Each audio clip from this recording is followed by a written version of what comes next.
All right, we're going to go ahead and get started. There might be some folks that are coming in and out in a little bit. I know they're looking for a few more chairs, so if you don't have a chair, there might be one coming in a little bit. So, there's one chair here. don't get too comfortable yet, because in a minute, I'm going to have all of the registered Democrats go on this side. That's the class, right? That's the one. If you're in the wrong one, oh, man. Yeah, Democrats, Republicans, everybody else up here somewhere. We'll see. So we'll go ahead and get started. There will be some folks coming in. So this is about a kingdom perspective on political affiliation. Now, even me asking that question, if you're a registered whatever, go to this side. What kind of goes through your mind? If I were to go down the line and ask each one of you, are you a registered Republican, a Democrat, Independent, and made you stand up and tell us in front of everyone, how would that make you feel? Hair stand up a little bit on the back of your neck, or make you a little uncomfortable, or maybe you're very proud of what you believe. What if I was standing here in front of you with a Make America Great Again hat? How would you feel? Or a shirt that said Never Trump across a hashtag across the front. How would that make you feel? Right? These are the kinds of questions that we have in our culture all the time, right? I think probably the one that's maybe even more pressing for me, and maybe for you too, is not necessarily what party affiliation or how I'm going to vote in 2020, but what do you do when you get in a conversation with someone about a hot topic political issue and you find out really quickly, I'm not on the same page as this person? How do you engage in that kind of a conversation and hold true to kingdom values? And that was really the question that was posed to me as part of this workshop. How do we bring a kingdom perspective to these political topics and hot button things that happen in our culture? So I'm going to try to walk through this with us together. I'm not an expert on politics, although I do admit I like to keep up with what's going on in them, because I think, I believe, I don't know who said it, but someone once said a great pastor has his Bible in one hand and a newspaper in the other.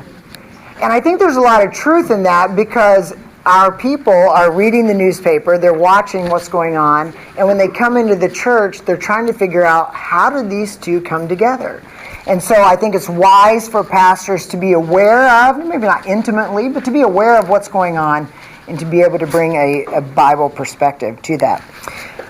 On the handout that you got, there's a book reference on there called How the Nations Rage, written by a guy named Jonathan Leeman. Came out last year in 2018. I have loved this book, and I have drawn liberally on this in my talk today. So I would recommend this to you. Go take a look. This guy lives on Capitol Hill. Their church is on Capitol Hill, and so they face it all the time. And I love his perspective on this issue.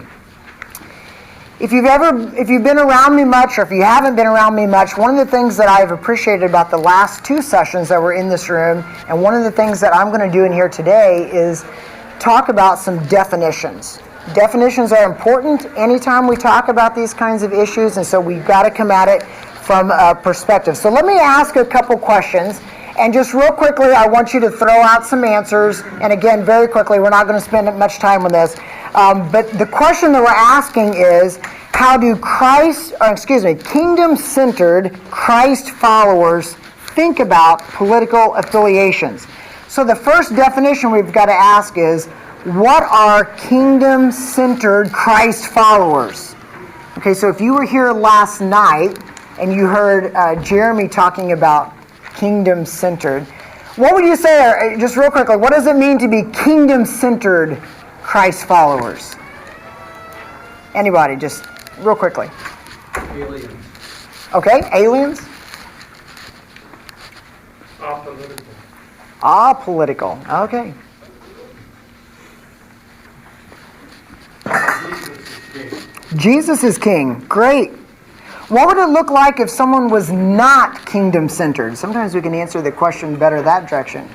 If someone's not kingdom-centered, what might that be? Throw out a couple words that might describe that person.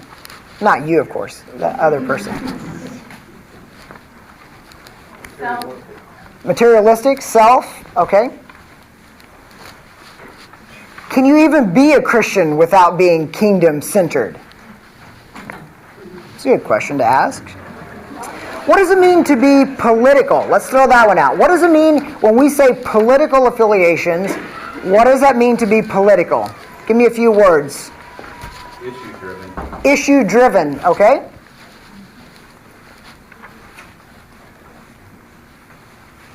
Party loyalty. Party loyalty, okay? Opinionated, oh. Good. Right, left, right, wrong, sometimes. We think in those categories, right? Red or blue? Dogmatic. Dogmatic. Defensive. Defensive. Crooked, sometimes we think of that.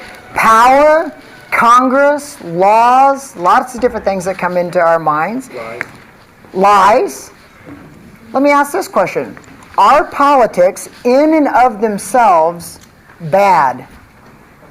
No. Okay. Next question. How might we affiliate with politics? What are some ways that we affiliate? Issues, okay. Voting.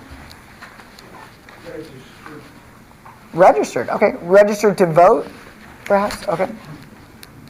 Republican, Democrat, right? We think about those kinds of things. Running for political office. What about helping with a polling booth? What about even expressing a political opinion? Is that somehow affiliating with politics? What if you just watch the news? Which, of course, you only watch Fox News, right? Is that somehow political affiliation? Now, let me ask again a question. Is political affiliation in and of itself sinful or bad? These are good questions, right? I think we would all agree that in America, politics is a divisive topic. Will we all agree on that? I think it doesn't have to be, but I think we could say that's probably the understatement of the century. Politics is a divisive topic, and here's what I'm concerned about, and one of the reasons why I agreed to do this talk. I am concerned that our understanding of politics and our understanding of what it means to be American and the intertwining of those things with Christianity has led to some extreme harm to our Christian witness, both in our nation and around the world. It's my concern.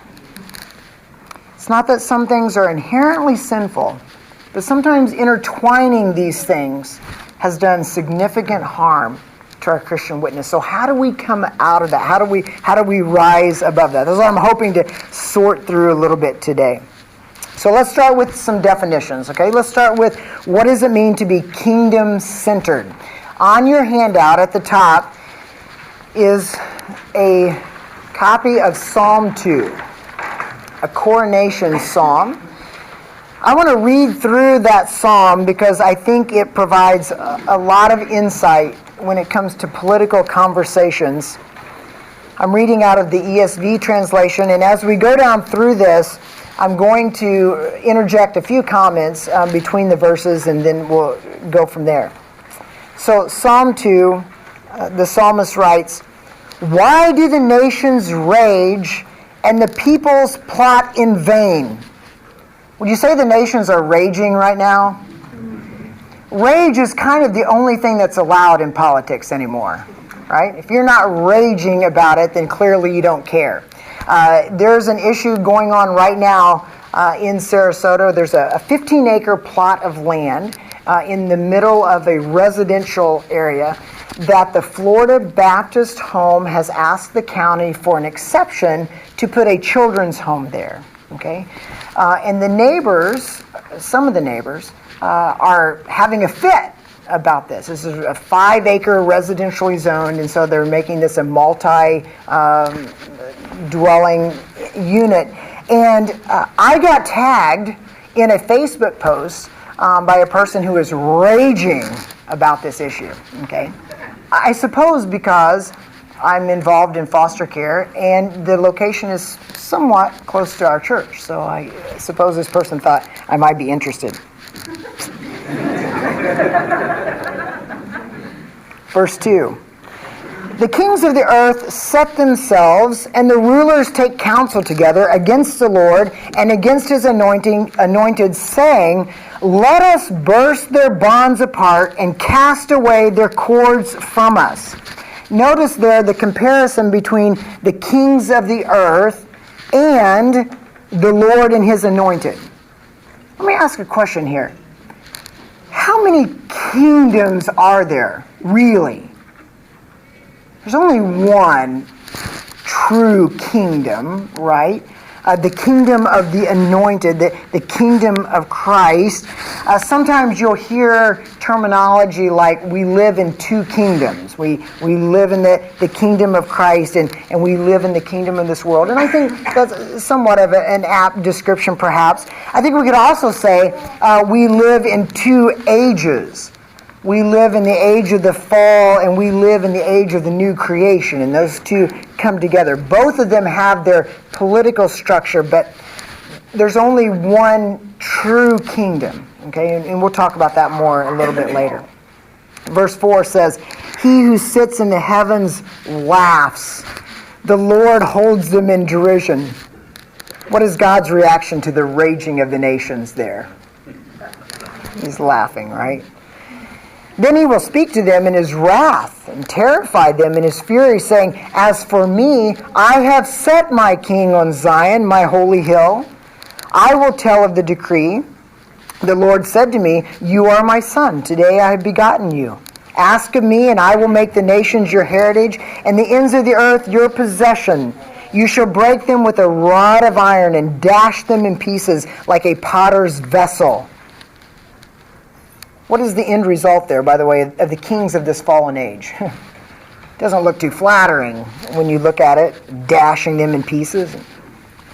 Verse 10, now therefore, O kings, be wise. Be warned, O rulers of the earth. Serve the Lord with fear and rejoice with trembling. Kiss the Son, lest he be angry and you perish in the way, for his wrath is quickly kindled. Blessed are all who take refuge in him. So what is the psalmist's final counsel to all who consider the raging nations in this one true kingdom? You better kiss the Son, right? You better honor the Lord. So as we talk about being kingdom-centered, what we're talking about, and I love it that Jeremy spoke on this last night, we're talking about this one true kingdom established by God and his Son Jesus, and someone said it just a minute ago, Jesus is the King. Jesus is the King of this kingdom. In fact, in Philippians chapter 2, verses 9 to 11 says, God has highly exalted him and bestowed on him the name that is above every name, that at the name of who? Jesus, every knee should bow in heaven and on earth, and that's what we're talking about now, and under the earth, and every tongue confess that Jesus Christ is Lord, to the glory of God the Father.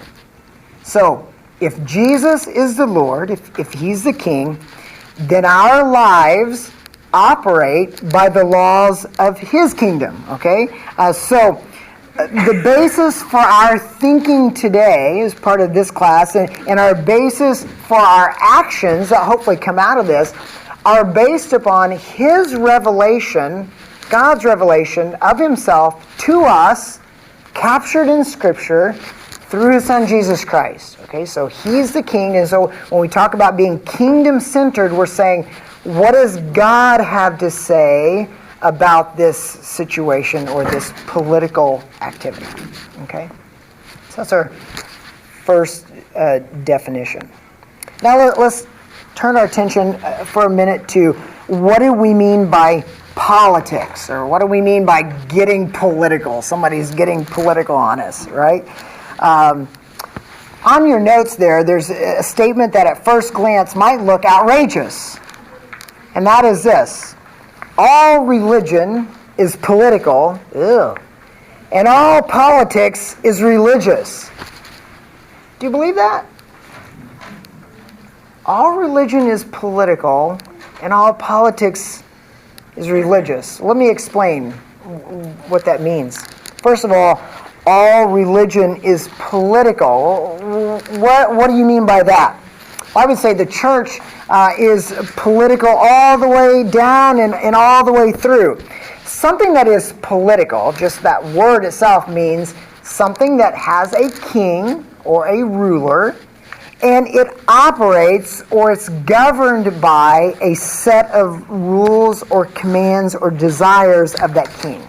Okay? So we would say America is political because we have a ruler, a three-part ruler. We have Congress, we have the president, then we have the judiciary.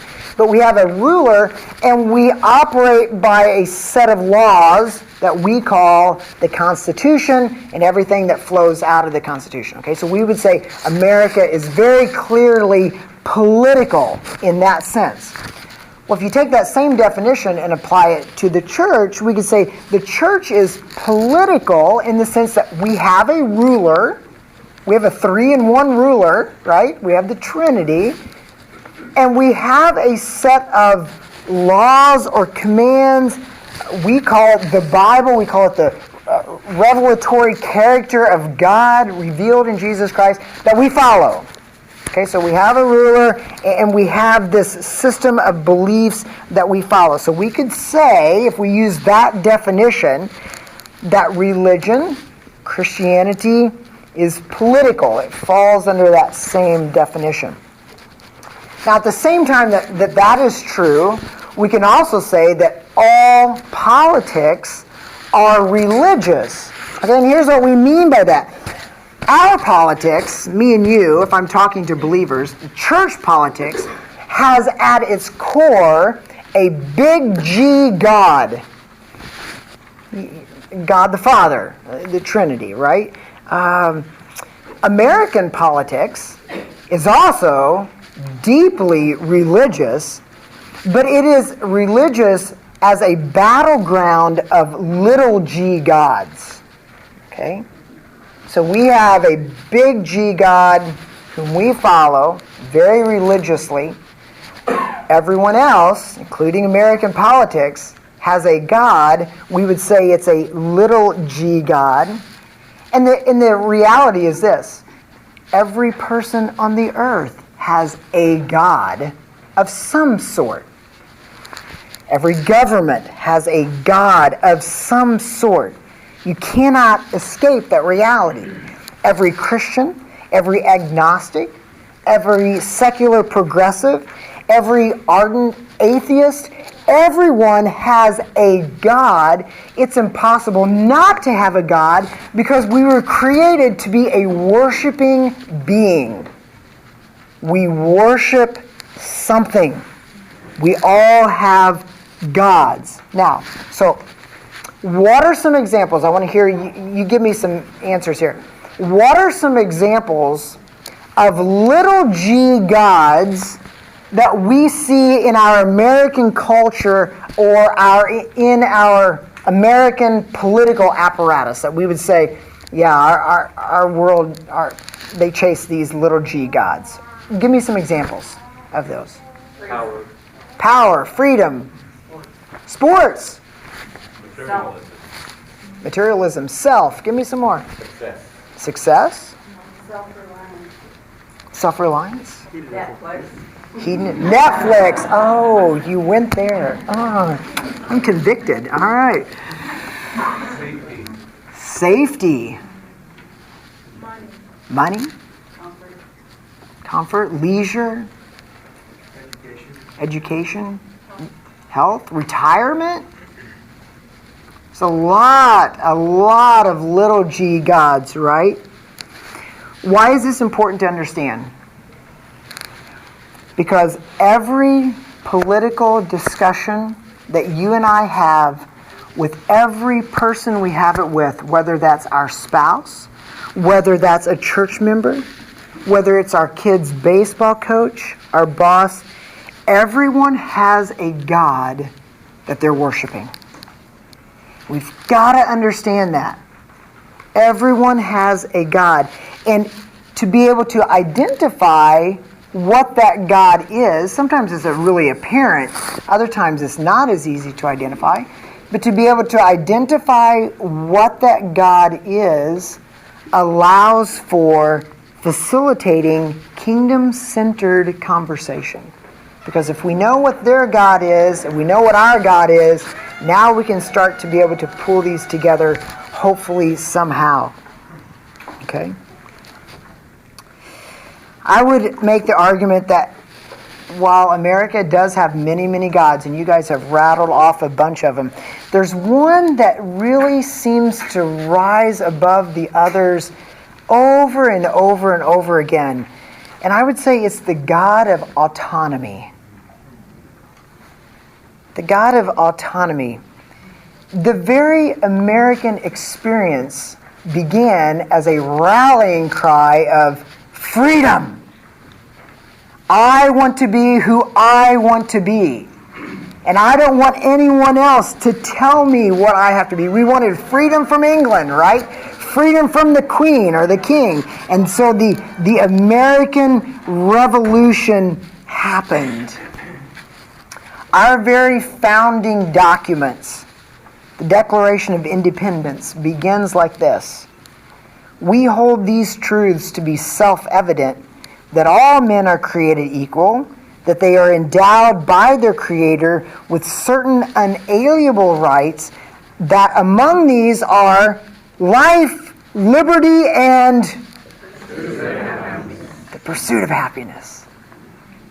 Built right into our founding documents is this declaration of freedom. This autonomous idea of we pursue happiness for whatever makes me happy, right? So here's the problem. This is the problem that you and I encounter day in, day out. It's what we watch go with the talking heads on cable network television. In America, we are given this thing called religious freedom, right? It's enshrined for us. It's guaranteed in America. The problem is this. We've just said every single person is deeply religious, either to a big G God or to a little g God, but every single one of us are deeply religious, and so the problem happens when people fool themselves into believing that it is possible to separate our politics from our religion. It's impossible. We can't pull those two apart because religion is political and politics are deeply religious. The two end up being together. And when you think that somehow we can pull these apart, you create this illusion of some public space that is religiously neutral. That's a fantasy.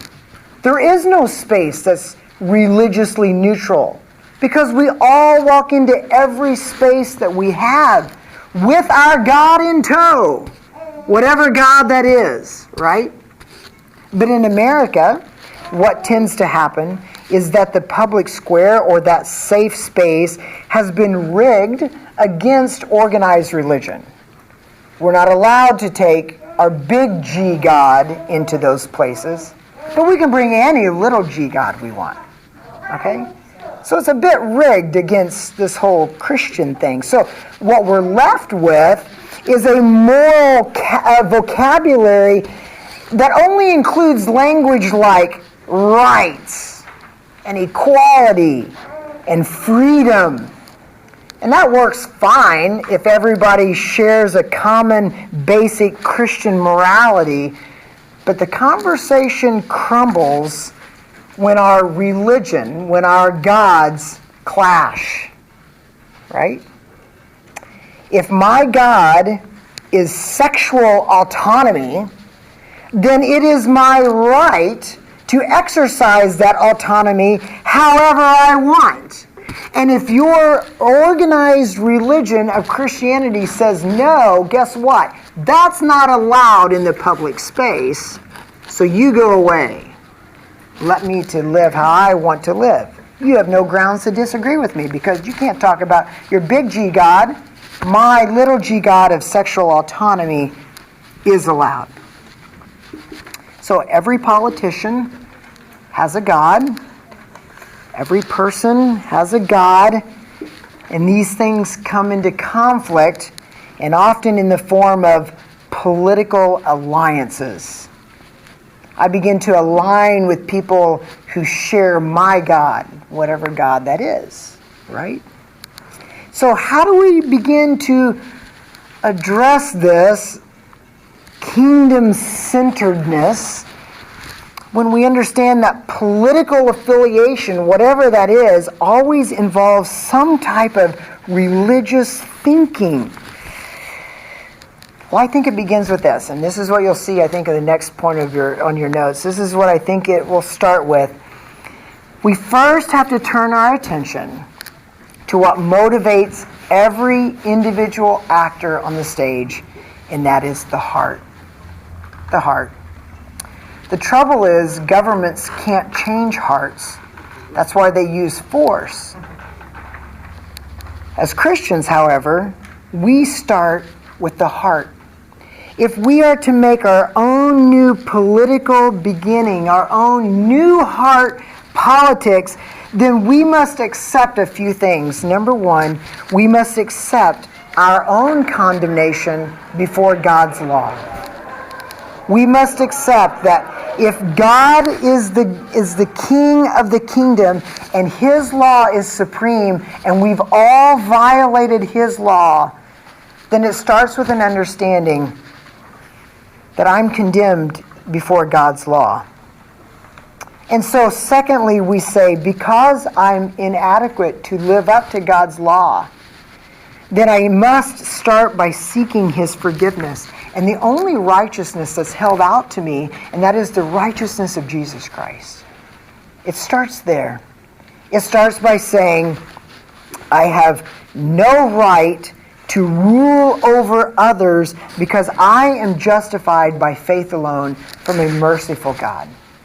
And so I begin by saying, my heart must stop arguing for its own righteousness and its own desires and relying on God's righteousness. And the same mercy that God showed me is the mercy that I must be willing to come along and to show others.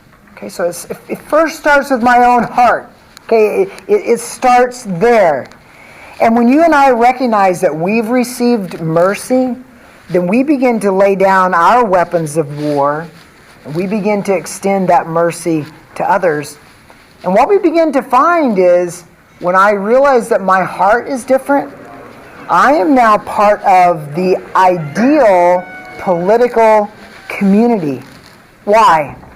Because I no longer take my identity from my family. I don't take my identity from my nation. I don't take my identity from my economic class or from my ethnicity or my team or my gang or even my church or my workplace. Why not? Because I've been given a new identity. I'm part of a new political community that has as its king Jesus. Right? I'm part of something new. So my identity isn't wrapped up in all of these tribal things that the world wants me to go to. I'm part of this new political community, this kingdom-centered community of Jesus Christ. Once we've changed, now we begin by saying the political life inside the church begins to change. I would go so far as probably to say it like this. If the Christian is not first practicing the politics of Jesus' kingdom inside the local church, then he really has lost the privilege of speaking to political issues in any other context. If you're not first living out this new political identity of being in Jesus Christ in your local church, then you really have no right to express that political opinion in other places. Let me give you some questions. I don't want answers here. I just want to give you some questions to get you thinking about this. I'm going to rattle off some hot button political topics, and then I want to challenge you to think about this from a kingdom perspective, and how would this give expression inside my own local church? Okay? Check the time. All right. If you are one who calls for immigration reform, question, do you practice hospitality with visitors to your church who are ethnically or nationally different from you? If you vote for family values, do you honor your parents and love your spouse self-sacrificially? If you speak against abortion, do you also embrace and assist the single mothers in your church? Do you encourage adoption?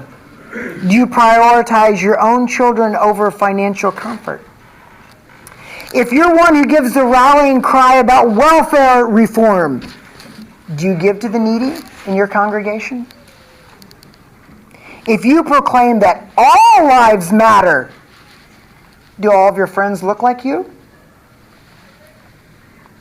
If you lament structural injustices, do you work against them in your own congregation? Do you rejoice with those who rejoice, and do you weep with those who weep?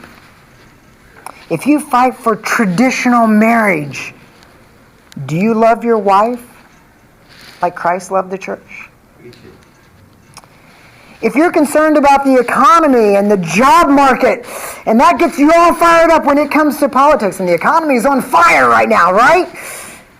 Do you obey your boss with a sincere heart and work for him as though you're working for Christ? If you care about corporate tax rates, do you care about your employees fairly? Or do you threaten them, forgetting that your master and their master are one and the same? You see, when we ask those kinds of questions and how we live those out in our own local church and context, it kind of raises the issue out of this mere political American tribalism to this Jesus-centered kingdom perspective. So I think the first step in the right direction is living out the politics of a new heart kingdom within the local church. Because if we're not doing it there, inside our church, we're being mere hypocrites if we call for it out there.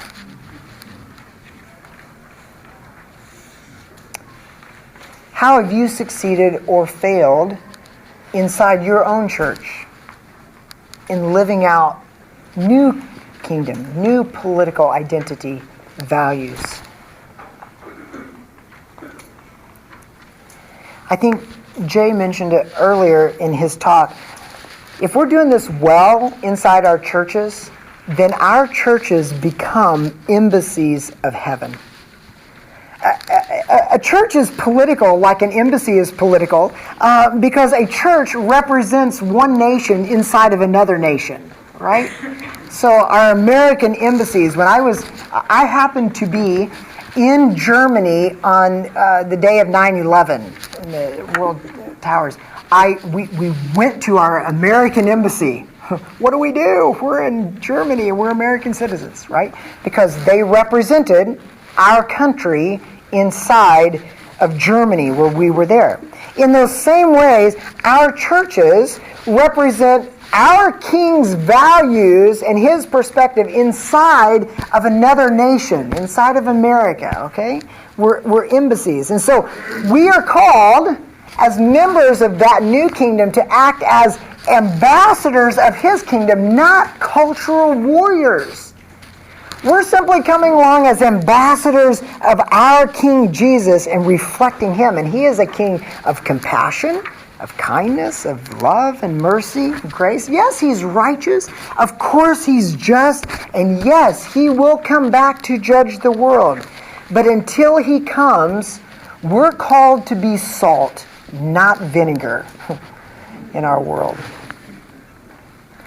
Our success as ambassadors is not measured by results as much as it's measured by our faithfulness.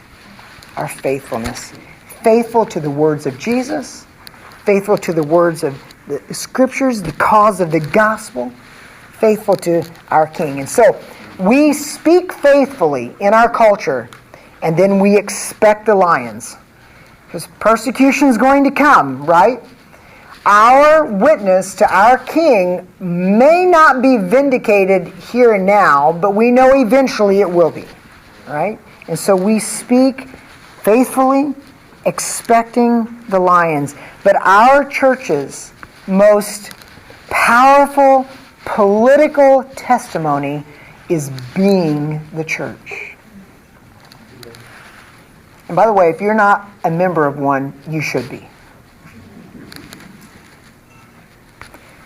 So, how do we engage with that family member, that neighbor, that coworker who doesn't share this new heart politics that we have? How do we engage that neighbor? I've got a couple, I've got some good friends who politically we would not be on the same page. Issues, we would not be on the same page. How do we hold discussions, okay? How do we approach people that have a little g God that they're bringing to bear, and I'm trying to hopefully bring my big G God into this picture? Well, number one is this. We listen well. These are on the back of your notes, I believe. Number one, we listen well. One sign that you identify more with your ideological tribe than you do with Jesus is that you cannot hear what's good coming from the other tribe. That you automatically assume if you're part of that tribe, you are wrong, sinful, perhaps even evil if you're in that tribe. Okay? We have to listen well to begin this conversation. So, I want to do a little exercise with you. I want you to turn to someone next to you. It can't be your spouse, all right? You got to turn to somebody else. Turn to someone next to you. I'm going to give you a hot button political topic. And I want you, just the two of you, to come up with good arguments on either side of the issue. Okay? Don't bash the other side. Don't say, but, if only. No, just the good arguments that could come out of either camp. All right, you ready? Find somebody next to you, and I want you to talk about immigration reform. You got just a couple minutes.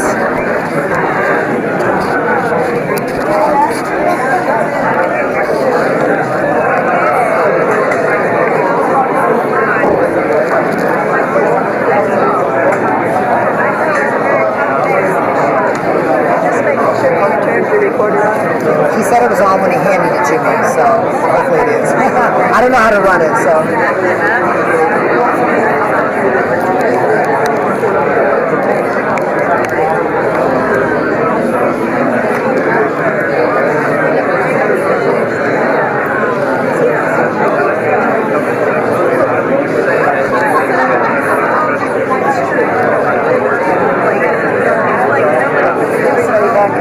But I counted 104, so I'm guessing there's a few more than that. Okay. So just in case they want to. Okay.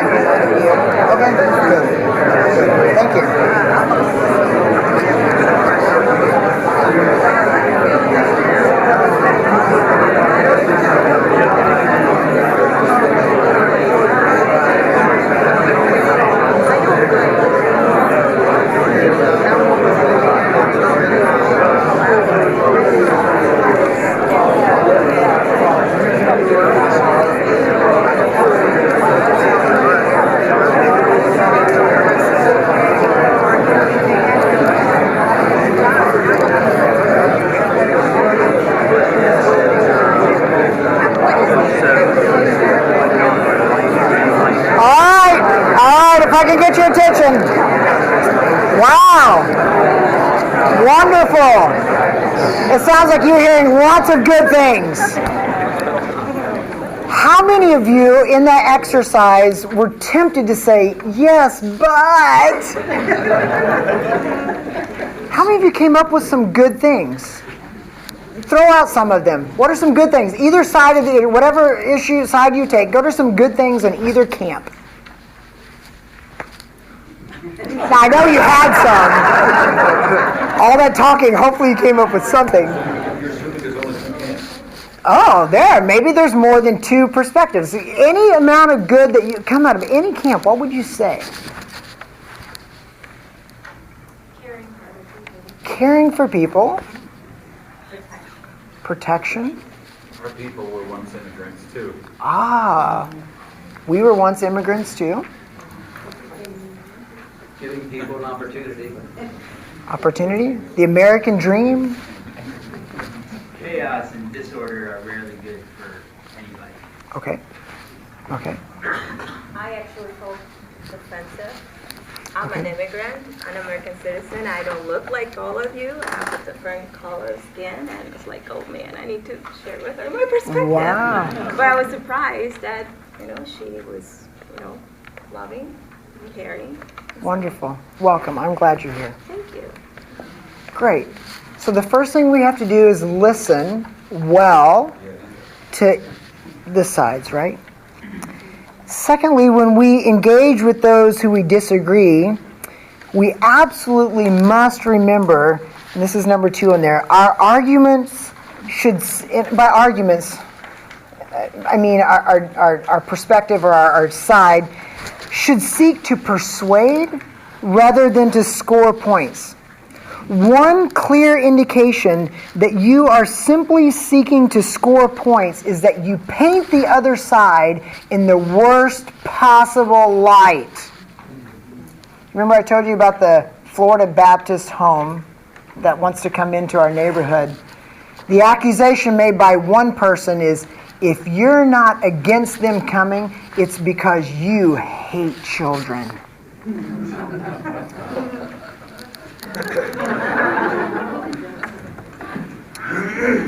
When you do those things, your side will cheer for you, but the other side knows exactly what you're doing. You're trying to shame them, right? You're trying to shame them. And as a result, that tactic will end up widening the divide.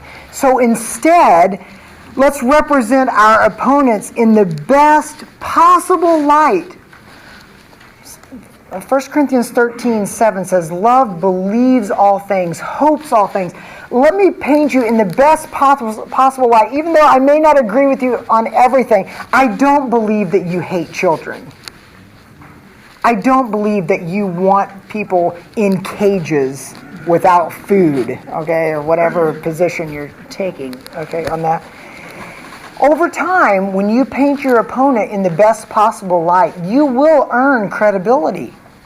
They will see that you're not out just to get points, and along the line, you're going to learn something as you try to present them fairly. So let's do another little exercise with the person next to you. And I'm so glad that Jay did his session on transgenderism, because that's the topic. Okay? I want you to turn to the person next to you, and this is going to be tough, okay? This is going to be hard. But instead of pointing to their worst case scenarios, I want you to represent someone in the best possible light who is saying transgenders need to be able to go into those bathrooms. Think you can do it? Go.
let's come back together. That one was a little tougher, right? That one was a little harder. And I hope that you discovered, as you were doing that, we are not trying to endorse in any way some belief or lifestyle that we oppose. We're simply trying to ask the question, how can I represent my opponent in the best possible light? In Sarasota, just this past fall, the Sarasota County School Board came out with a new policy on transgender issues and bathroom use and that sort of thing. And it's caused quite a bit of a brouhaha for a couple reasons. One, the obvious, where should this person go use the bathroom? But probably the bigger issue was that if a student comes to school and expresses ideology, transgenderism, parents shall not be notified. Because, and here's why I'm telling you, listen for the best possible light, because you would think, as a parent, why wouldn't you tell me that if my kid is struggling with that? The best possible light, and the thing that I heard was, there were kids that were telling their parents and getting physically assaulted because they told dad, I'm struggling with this, and dad beat him up. No son of mine's going to have that. Okay? Now, nobody wants a kid to go home and get beat up, but we also are trying to figure out what is this parental notification, and we need that too, right? So let's hear the other side first before we automatically say, this is what it is, all right? So, but at the end of the day, we are ambassadors for our King, right? We do have a King Jesus. So at some point in our discussion with this friend, with this coworker, with this neighbor, we do have to speak on behalf of our King. We do have to speak truth. We do have to speak justice as he defines it in his word, right? Remember, the public square contains only religious speech. So we bring our religious speech on that. We're listening for the other person's little g God, but we ultimately have to speak on behalf of our big G God. After all, we are his witnesses in the world. And so we've listened well. We've painted our opponent in the best possible light. But then there are some verses that come to bear on our lives. 1 Peter 2:12 says, keep your conduct among the Gentiles honorable, so that when they speak against you as evildoers, they may see your good deeds and glorify God on the day of visitation. Colossians 4:6 says, let your speech always be gracious, seasoned with salt, so that you may know how to answer each person. 1 Peter 2:17 says, honor everyone, love the brotherhood, fear God, honor the emperor. Matthew 22:21, therefore render to Caesar the things that are Caesar's, and to God the things that are God's. And Romans 13:6 and 7 says, for because of this you also pay taxes, for the authorities are ministers of God, attending to this very thing. Pay to all what is owed to them, taxes to whom taxes are due, revenue to whom revenue is due, respect to whom respect is due, honor to whom honor is due. And so, as we begin to speak, we are respectful, we're winsome, we're engaging, we're not mean-spirited, we're not ugly. We, as far as they don't contradict God's law, we obey the laws of our land. But thirdly, on your list, we are willing to invoke big G God into the arguments. Here's Psalm 2, verses 10 and 11 again. Listen what the psalmist said, if you flip that over. Now therefore, O kings of the earth, be wise, be warned, O rulers of the earth, serve the Lord with fear and rejoice with trembling. So we do have to speak. This is what God says about this, or this is how the kingdom of Jesus would approach this issue. Number 4, whether you are a card-carrying Republican or whether it's feel the burn all the way to 2020, socialist, whatever you identify with, know your own party's strengths weaknesses, and idolatrous trajectories. Don't be afraid to admit any of those. If you're a Republican today, you might have some strong moral values on this issue, and yet your party is really raunchy here. If you're a Democrat, you might have some wonderful reasons for certain policies that you want, and yet there are other parts of your political platform that are really crummy. Admit those. Admit those. And if you're somewhere you're like, oh, I'm not either of those, I'm some independent, well, recognize the challenges even of that, right? Living in a fallen world means that every other allegiance will have some faults. I think it's when we stake all of our hopes on our political party as if it is righteous and the other one is evil, is where we run into a lot of problems. Fifthly, be prepared on occasion to disobey the state. We cannot perform same-sex weddings. We cannot praise, endorse, or teach positively the tenets of the sexual revolution. We cannot participate in abortion or knowingly give our dollars to do the same. And that's going to take courage, and we have to be willing to be burned at the stake like our forefathers on some issues.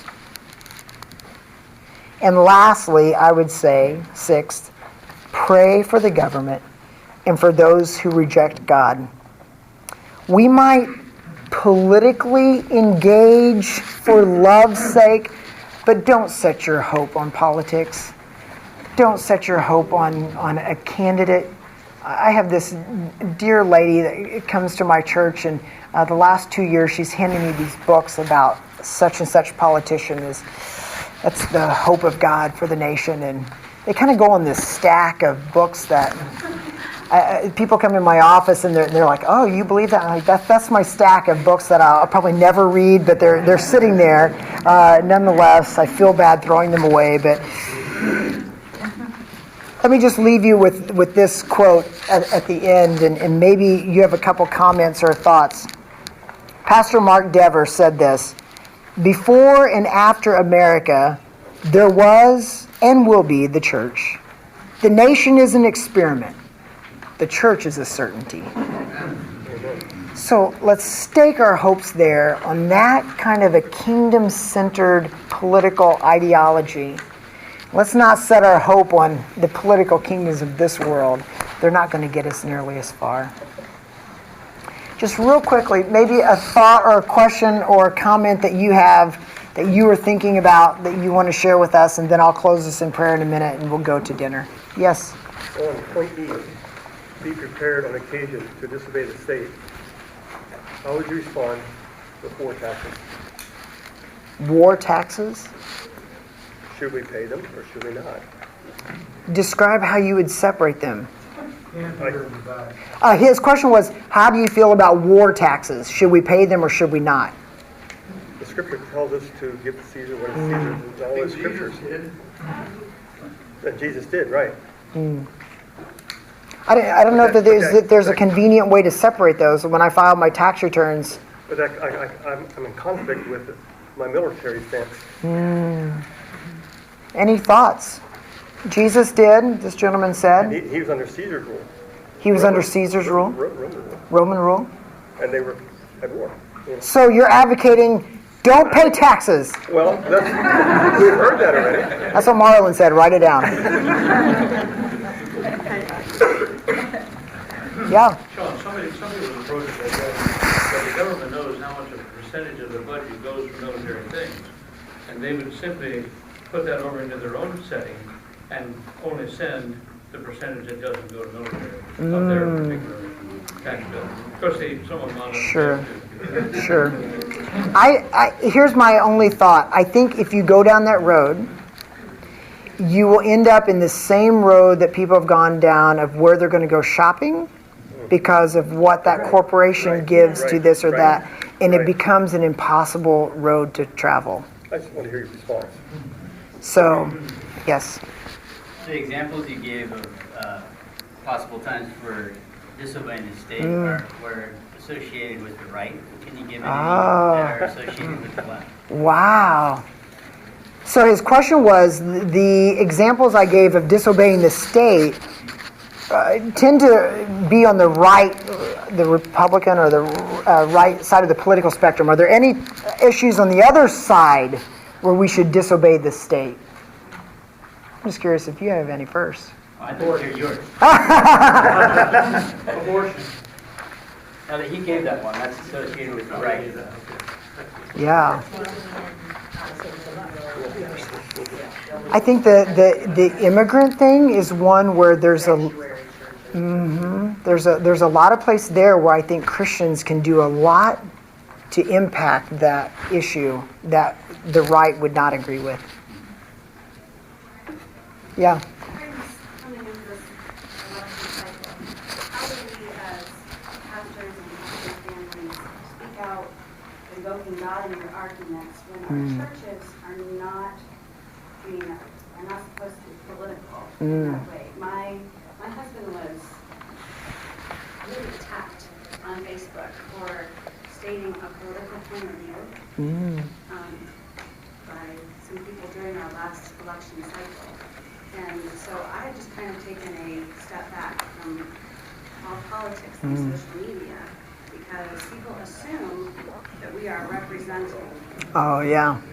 So I tend not to get into political conversations at all on social media. That's the stance I've taken. Just because, yeah. That we're supposed to speak out. Yeah. And so, in what I'm thinking here, so there's a couple perspectives. One, I'm thinking more on those one-on-one conversations that we're having with individuals, the neighbors. Social media does, in my opinion, does not give a good platform for engaging because there's a bit of an anonymity there. I might say something there I wouldn't say to you, to your face. Across the pulpit, the approach that I've taken in that sense is I will speak to issues that I can talk to from Scripture about caring for the orphans, caring for the marginalized, caring sexual morality issues. I just have not gone down the road of saying vote for or attach yourself here. Someone asked once if they could, and you might disagree with this, someone asked once if they could set up a table in our church to register people to vote, and I declined that. Just because I didn't want, this is a bit of an ironic statement. That's not the flag we fly at our church. If we have someone come into our church, is this an American church or is this a God's church? So some of those kinds of things, you might have a different perspective at your churches. Yeah. I just have a question about participation, not just in voting, but in terms of serving in public office, whether it's local office, part-time or volunteer, state office, or even national office for believers. Because we hit on the point, which was that everything the government does under the threat of force ultimately. And for the believer, even if they're maybe not serving in the military or as a police officer, ultimately, if you disobey the government, eventually you're going to run up against that force. So can Christians participate within the government system if the decisions that they're enacting, the laws that they're passing, ultimately it's done under the threat of force? What are your thoughts on that? Sure. Yeah, so there's a wide variety of thoughts on that. I think our conference takes some positions when it comes to some of those. And then, of course, you can look at arguments from Scripture, Daniel and Joseph in some high political positions in those kinds of things. I think it kind of depends. I was just talking to a guy at lunch. I don't know if he's here, but he worked for the state of Delaware, but he worked as a mental health professional. So he was working for the state, but he was working in that field. I think that there probably is some space and room in there. I think if once a person rises to certain levels, at least in our American political apparatus, you're forced to take some positions that, as a Christian, I just don't know if you could do it. It would be really tough. Yeah. How do you feel about the churches accepting 501c3 status? How does that affect our ability to speak freely in society? That we're tax-free? Becomes more secular. Well, I'm grateful that we have tax exempt status so we can operate. And that is a gift, I think, a grace of God in in America, that at least for now, our government sees the benefit of allowing churches to do the work. Whether or not that's ever taken away, I don't know. But I think there was conversations earlier in one of our business meeting about what point do you draw the line and say we won't take government contributions anymore if it means we violate Christian principles. So I think for now, yeah, let's enjoy that freedom while we have it. Hey, I want to pray for us. I know dinner's here. I'd be happy to stick around and talk a little bit longer if you want. Thank you for coming. Let me pray. Let me pray. Let me pray. Let me pray. Let me pray. Let me pray. Let me pray.